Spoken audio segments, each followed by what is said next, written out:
ಹರೇ ಕೃಷ್ಣ. ಭಗವದ್ಗೀತಾ ಅಧ್ಯಯನಕ್ಕೆ ಎಲ್ಲರಿಗೂ ಸ್ವಾಗತ. ಭಗವದ್ಗೀತೆಯ 7ನೇ ಅಧ್ಯಾಯವನ್ನು ಜ್ಞಾನ ವಿಜ್ಞಾನ ಯೋಗ ಎಂದು ಕರೆಯುತ್ತಾರೆ. ಕಳೆದ ಸಂಚಿಕೆಯಲ್ಲಿ ಭಗವಂತನ ಬೇರೆ ಬೇರೆ ಶಕ್ತಿಗಳ ಕುರಿತಾಗಿ ನಾವು ತಿಳಿದುಕೊಳ್ಳಲು ಪ್ರಯತ್ನಿಸಿದ್ದೇವೆ. ಭಗವಂತನ ಶಕ್ತಿಯ ಕುರಿತಾಗಿ ತಿಳಿದಂತಹ ವ್ಯಕ್ತಿಯು ಭಗವಂತನಿಗೆ ಶರಣಾಗುತ್ತಾನೆ. ಆದರೆ 4 ವಿಧದ ಜನರು ಭಗವಂತನಿಗೆ ಶರಣಾಗುವುದಿಲ್ಲ ಎಂಬುದನ್ನು ನಾವು ನೋಡಿದ್ದೇವೆ. ಮೂಢ, ನರಾಧಮ, ಮಾಯೆಯ ಅಪಹೃತ ಜ್ಞಾನ ಮತ್ತು ಆಸುರಂಭಾವಮಾಶ್ರಿತ ಎಂದು ಇವರನ್ನು ಹೆಸರಿಸಲಾಗಿದೆ. ಮೂಢ ಎಂದರೆ ಮೂರ್ಖ ವ್ಯಕ್ತಿ, ಯಾರಿಗೆ ಆಧ್ಯಾತ್ಮಿಕ ವಿಚಾರಗಳ ಕುರಿತಾಗಿ ತಿಳಿದುಕೊಳ್ಳಲು ಸಮಯಾವಕಾಶ ಇರುವುದಿಲ್ಲವೋ ಅಂತಹವರನ್ನು ಮೂಢರು ಎಂದು ಕರೆಯಲಾಗಿದೆ.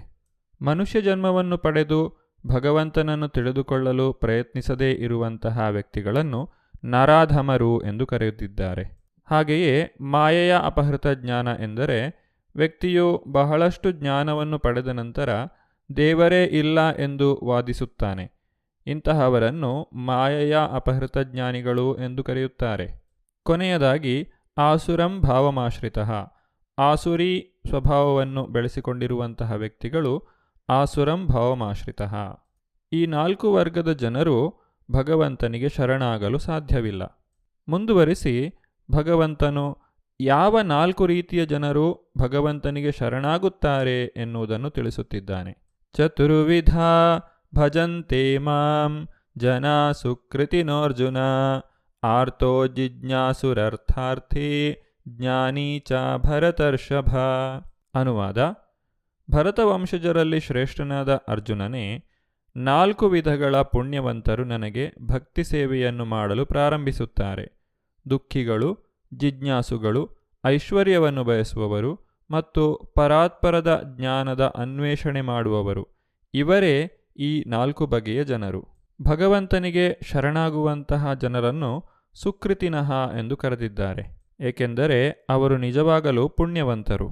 ಶಾಸ್ತ್ರದಲ್ಲಿ ಹೇಳಿರುವಂತಹ ನಿಯಂತ್ರಕ ತತ್ವಗಳು ಮತ್ತು ಸಾಮಾಜಿಕ ವರ್ಣಾಶ್ರಮ ನಿಯಮಗಳನ್ನು ಅನುಸರಿಸುವಂತಹ ಜನರಿಗೆ ಸುಕೃತಿನಃ ಎಂದು ಕರೆಯುತ್ತಾರೆ.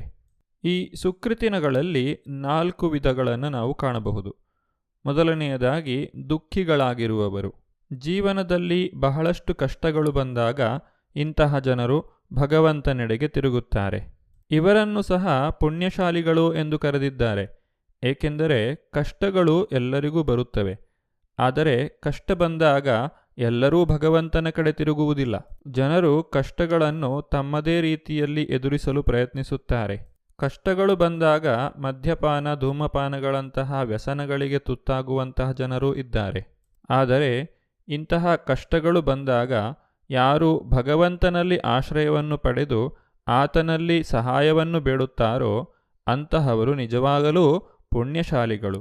ಅವರು ತಮ್ಮ ಭಕ್ತಿಯ ಪಥವನ್ನು ಪ್ರಾರಂಭಿಸುತ್ತಿದ್ದಾರೆ. ಸುಕೃತಿನಗಳಲ್ಲಿ 2ನೇ ವರ್ಗ ಹಣದ ಅಗತ್ಯ ಇರುವವರು. ಆರ್ಥಿಕ ಸಮಸ್ಯೆ ಇರುವವರು ಅಥವಾ ಇಂದ್ರಿಯ ಭೋಗಕ್ಕಾಗಿ ಹಣವನ್ನು ಪಡೆಯಲು ಬಯಸುವವರು ಭಗವಂತನ ಬಳಿಗೆ ಬರುತ್ತಾರೆ. ಭಗವಂತನ ಜೊತೆಗೆ ಒಂದು ರೀತಿಯಾದಂತಹ ವ್ಯಾಪಾರವನ್ನು ಅವರು ಮಾಡುತ್ತಾರೆ. ತಮ್ಮ ಸಂಪಾದನೆಯ ಒಂದು ಭಾಗವನ್ನು ಭಗವಂತನಿಗೆ ನೀಡಲು ಅವರು ಬಯಸುತ್ತಾರೆ. ಈ ರೀತಿ ತಮ್ಮ ವ್ಯವಹಾರದಲ್ಲಿ ಭಗವಂತನನ್ನು ಅವರು ಸೇರಿಸಿಕೊಳ್ಳುತ್ತಾರೆ. ಇದು ನಿಜವಾದ ಭಕ್ತಿಯಲ್ಲ, ಆದರೂ ಸಹ ನಾಸ್ತಿಕರಿಗಿಂತ ಇದು ಉತ್ತಮ. 3ನೇ ವರ್ಗದ ಸುಕೃತಿನಗಳನ್ನು ಕುತೂಹಲಿಗಳು ಎಂದು ಕರೆಯುತ್ತಾರೆ. ಅಂದರೆ ಅವರಿಗೆ ಭಗವಂತನ ವಿಜ್ಞಾನದ ಕುರಿತಾಗಿ ಒಂದು ರೀತಿಯ ಕುತೂಹಲ. ಭಗವಂತನ ಭಕ್ತರು ಯಾವಾಗಲೂ ಶಾಂತರಾಗಿರುತ್ತಾರೆ, ಆನಂದದಿಂದ ಇರುತ್ತಾರೆ, ಶುದ್ಧವಾದಂತಹ ಜೀವನವನ್ನು ನಡೆಸುತ್ತಾರೆ. ಇಂತಹ ಭಕ್ತರನ್ನು ಕಂಡಾಗ ಮತ್ತು ಭಗವಂತನ ವಿವಿಧ ವಿಚಾರಗಳನ್ನು ಕೇಳಿದಾಗ ಇವರಿಗೆ ಕುತೂಹಲ ಉಂಟಾಗುತ್ತದೆ. ಅಂತಹ ಕುತೂಹಲವನ್ನು ತಣಿಸಿಕೊಳ್ಳುವಂತಹ ಉದ್ದೇಶದಿಂದ ಅವರು ಭಗವಂತನ ಬಳಿಗೆ ಬರುತ್ತಾರೆ. ಸುಕೃತಿನಗಳಲ್ಲಿ 4ನೇ ವಿಧ ಎಂದರೆ ಅದು ಜ್ಞಾನಿಗಳದ್ದು ಅಥವಾ ಪರಮ ಸತ್ಯದ ಜ್ಞಾನವನ್ನು ಅನ್ವೇಷಿಸುವವರದ್ದು. ಪರಮಸತ್ಯ ಎಂದರೆ ಏನು ಎಂದು ಅರ್ಥ ಮಾಡಿಕೊಳ್ಳುವಂತಹ ಉದ್ದೇಶದಿಂದಲೇ ಅವರು ಈ ಭಕ್ತಿ ಸೇವೆಗೆ ಬರುತ್ತಾರೆ. ಈ 4 ವರ್ಗದ ಸುಕೃತಿನಗಳನ್ನು ನಾವು ಶುದ್ಧ ಭಕ್ತರು ಎಂದು ಕರೆಯಲು ಸಾಧ್ಯವಿಲ್ಲ. ಇಲ್ಲಿ ಸುಕೃತಿನಃ ಎಂದರೆ ಪುಣ್ಯವಂತರು ಎಂದು ಅರ್ಥ. ಅವರು ಸ್ವಲ್ಪ ಪುಣ್ಯವನ್ನು ಮಾಡಿದ್ದಾರೆ, ಭಗವಂತನ ಭಕ್ತರ ಸಂಘವನ್ನು ಪಡೆದಿರಬಹುದು. ಈ ಕಾರಣದಿಂದ ಅವರಿಗೆ ಭಗವಂತನ ಅನುಗ್ರಹವು ದೊರೆತಿದೆ. ಅವರಿಗೆ ತಮ್ಮ ಯಾವುದೋ ಒಂದು ಆಕಾಂಕ್ಷೆ ನೆರವೇರಬೇಕು ಎಂಬಂತಹ ಅಭಿಲಾಷೆ ಇರುತ್ತದೆ. ಆದರೆ ಶುದ್ಧ ಭಕ್ತರಿಗೆ ಈ ರೀತಿಯಾದಂತಹ ಆಕಾಂಕ್ಷೆಗಳು ಇರುವುದಿಲ್ಲ. ಯಾವುದೇ ಐಹಿಕ ಲಾಭದ ಬಯಕೆಯೂ ಇರುವುದಿಲ್ಲ. ಭಕ್ತಿರಸಾಮೃತ ಸಿಂಧುವಿನಲ್ಲಿ ತಿಳಿಸಿರುವಂತೆ ಅನ್ಯಾಭಿಲಾಷಿತಾ ಶೂನ್ಯಂ ಜ್ಞಾನಕರ್ಮಾದ್ಯನಾವೃತಂ ಆನುಕೂಲ್ಯೇನ ಕೃಷ್ಣಾನುಶೀಲನಂ ಭಕ್ತಿರುತ್ತಮ. ಅಂದರೆ ಪರಮಪ್ರಭು ಶ್ರೀಕೃಷ್ಣನಿಗೆ ದಿವ್ಯ ಪ್ರೇಮ ಸೇವೆಯನ್ನು ಸ್ನೇಹಭಾವದಿಂದ ಸಲ್ಲಿಸಬೇಕು. ಇಂತಹ ಸೇವೆ ಮಾಡುವಾಗ ಕಾಮ್ಯಕರ್ಮದಿಂದ ಅಥವಾ ಊಹಾತ್ಮಕ ಚಿಂತನೆಯಿಂದ ಐಹಿಕ ಲಾಭ ಪಡೆಯುವ ಆಸೆ ಇರಬಾರದು. ಅಂತಹುದನ್ನು ಶುದ್ಧ ಭಕ್ತಿ ಸೇವೆ ಎಂದು ಕರೆಯುತ್ತಾರೆ. ಈ 4 ರೀತಿಯಾದಂತಹ ಸುಕೃತಿನಗಳು ಭಗವಂತನ ಭಕ್ತರ ಸಂಘಕ್ಕೆ ಬಂದಾಗ ಅವರೂ ಸಹ ಶುದ್ಧ ಭಕ್ತರಾಗುವಂತಹ ಸಾಧ್ಯತೆಗಳಿವೆ. ಈಗ ಭಗವಂತನು ಈ 4 ಜನ ಸುಕೃತಿನಗಳಲ್ಲಿ ಶ್ರೇಷ್ಠರು ಯಾರು ಎಂದು ತಿಳಿಸಿಕೊಡುತ್ತಾನೆ. ದುಃಖಿಗಳು, ಜಿಜ್ಞಾಸುಗಳು, ಜ್ಞಾನಿಗಳು ಮತ್ತು ಹಣವನ್ನು ಬಯಸುವವರು, ಈ 4 ರೀತಿಯಾದಂತಹ ಪುಣ್ಯಶಾಲಿಗಳಲ್ಲಿ ಶ್ರೇಷ್ಠರು ಯಾರು ಎಂದು ಹೇಳಿದರೆ, ತೇಷಾಂ ಜ್ಞಾನಿ ನಿತ್ಯಯುಕ್ತ ಏಕಭಕ್ತಿರ್ವಿಶಿಷ್ಯತೆ ಪ್ರಿಯೋ ಹಿ ಜ್ಞಾನಿನೋ ಅರ್ಥ್ಯರ್ಥಂ ಅಹಂ ಸಚ ಮಮ ಪ್ರಿಯಃ. ಅನುವಾದ: ಇವರಲ್ಲಿ ಪೂರ್ಣ ಜ್ಞಾನ ಇರುವವನು ಮತ್ತು ಸದಾ ಶುದ್ಧ ಭಕ್ತಿ ಸೇವೆಯಲ್ಲಿ ನಿರತನಾಗಿರುವವನು ಶ್ರೇಷ್ಠನು. ಅವನಿಗೆ ನಾನು ಬಹಳ ಪ್ರಿಯನಾದವನು ಮತ್ತು ನನಗೆ ಅವನು ಪ್ರಿಯನಾದವನು. 4 ವಿಧದ ಪುಣ್ಯಶಾಲಿಗಳೂ ಸಹ ಭಗವಂತನ ಶುದ್ಧ ಭಕ್ತರಾಗಲು ಸಾಧ್ಯವಿದೆ. ಆದರೆ ಇಲ್ಲಿ ಜ್ಞಾನಿಗಳನ್ನು ವಿಶೇಷವಾಗಿ ಹೆಸರಿಸಲಾಗಿದೆ. ಪರಮೋನ್ನತ ಸತ್ಯದ ಜ್ಞಾನವುಳ್ಳವನು ಮತ್ತು ಎಲ್ಲ ಐಹಿಕ ಅಪೇಕ್ಷೆಗಳಿಂದ ಮುಕ್ತನಾದವನು ನಿಜವಾಗಿಯೂ ಭಗವಂತನ ಪರಿಶುದ್ಧ ಭಕ್ತನಾಗುತ್ತಾನೆ. ಜ್ಞಾನಾನ್ವೇಷಣೆಯಲ್ಲಿ ವ್ಯಕ್ತಿಗೆ ತಾನು ತನ್ನ ಐಹಿಕ ದೇಹದಿಂದ ಬೇರೆ ಎನ್ನುವುದು ಅರ್ಥವಾಗುತ್ತದೆ.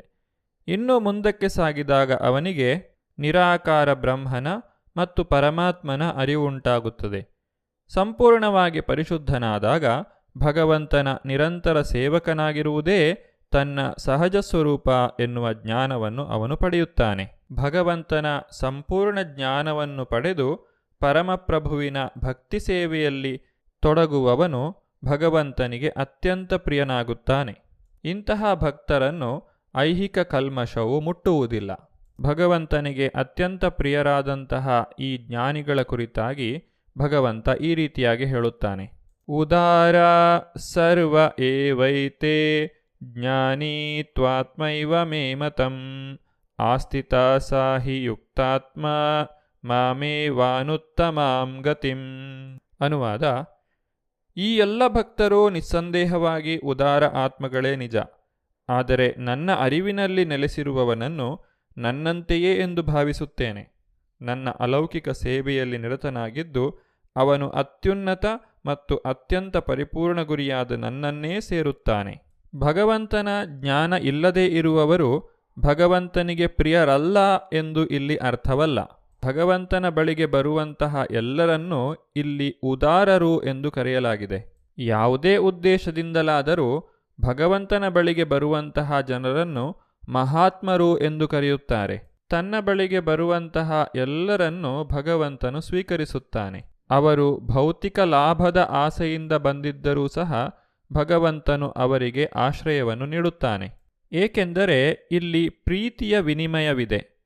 ಭಗವಂತನನ್ನು ಪ್ರೀತಿಸುವುದರಿಂದ ಅವರು ಭಗವಂತನಿಂದ ಯಾವುದೋ ಒಂದು ಐಹಿಕ ಲಾಭವನ್ನು ಬೇಡುತ್ತಾರೆ ಮತ್ತು ಅದನ್ನು ಪಡೆದಾಗ ಅವರಿಗೆ ಎಷ್ಟು ತೃಪ್ತಿಯಾಗುತ್ತದೆಂದರೆ ಅವರೂ ಸಹ ಭಗವಂತನ ಭಕ್ತಿ ಸೇವೆಯಲ್ಲಿ ತೊಡಗುತ್ತಾರೆ. ಆದರೆ ಯಾರು ಭಗವಂತನ ಪರಿಪೂರ್ಣ ಜ್ಞಾನವನ್ನು ಪಡೆದಿದ್ದಾರೋ ಅಂತಹವರು ಭಗವಂತನಿಗೆ ಬಹಳ ಪ್ರಿಯರಾದವರು. ಏಕೆಂದರೆ ಪರಮಪ್ರಭುವನ್ನು ಪ್ರೀತಿ ಮತ್ತು ಭಕ್ತಿಗಳಿಂದ ಸೇವಿಸುವುದೊಂದೇ ಅವರ ಉದ್ದೇಶವಾಗಿರುತ್ತದೆ. ಯಾವುದೇ ರೀತಿಯಾದಂತಹ ಐಹಿಕ ಆಸೆಗಳು ಅವರಲ್ಲಿ ಇರುವುದಿಲ್ಲ. ಅವರು ಸದಾಕಾಲವೂ ಭಗವಂತನ ಸೇವೆಯಲ್ಲಿ ತೊಡಗಿರುತ್ತಾರೆ ಮತ್ತು ಭಗವಂತನಿಗೂ ಇಂತಹ ಭಕ್ತರ ಮೇಲೆ ಅತಿಶಯವಾದ ಪ್ರೀತಿ ಇರುತ್ತದೆ. ಆದರೆ ಇಂತಹ ಭಕ್ತರನ್ನು ಕಾಣುವುದು ಈ ಪ್ರಪಂಚದಲ್ಲಿ ಬಹಳ ದುರ್ಲಭ.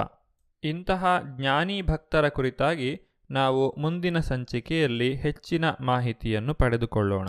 ಧನ್ಯವಾದಗಳು. ಹರೇ ಕೃಷ್ಣ.